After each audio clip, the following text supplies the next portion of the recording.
All right, so we're here on our last hole of our playing lesson. Really just kind of going over everything we've done. We're going to hit a shot here too, just to finish up before we go back in. But hey, kind of stop me at any point if anything needs to be re-clarified or whatever. But really from the perspective we take when we play the golf course, man, you've got a really good idea of it. You're not doing anything that's, hey, overly aggressive or overly too safe. You know, you're not hurting yourself.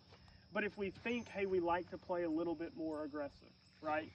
Well, we can still play really aggressive, but we have to set ourselves up for a bad shot that we know we're going to hit. Regardless of what type of player we are, at some point we're going to have a bad swing or whatnot. So, you know, we're thinking here, so like here we're short just a little bit. Can't do much about that. That was maybe just a poor club choice. But at least off the tee, hey, we're thinking, give me a target. Target-wise, if I go right down the middle of it, great, who cares? But if we miss a little right or we pull a little left, we still haven't hurt ourselves, you know, to where we haven't brought big number into play. Like we looked at on 14, you know, we pushed the ball right into the junk. So then we sat here and discussed, hey, there's always a second option, meaning we could have hit pitching wedge really hard, but we could have easily brought big number into play still, or we can take something with more loft and just swing nice and smooth and get it out. So kind of what we're setting ourselves up for here, right?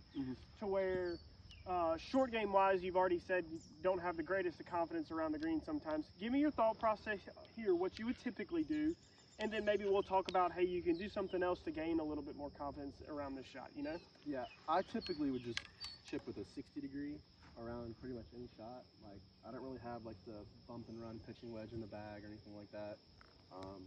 So yeah, I would probably just hit a 60 degree here. Okay. If you want something to gain a little bit more confidence, that's super simple. Man, take that pitching wedge, take that 56, whatever you want. And hey, at that point, all we're thinking is it's just got to hit the ground 5 or 10 yards on the green, and it'll roll the rest of the way. You know, like I tell kids all the time, let's get the ball on the ground rolling. It's safer there than it is in the air. Does that make sense? Right. All right, let's hit 56 and see what we got.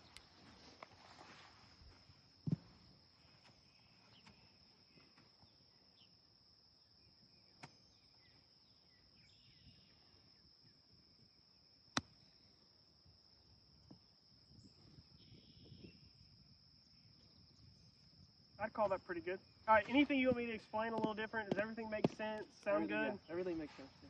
Appreciate you, buddy. Thank you.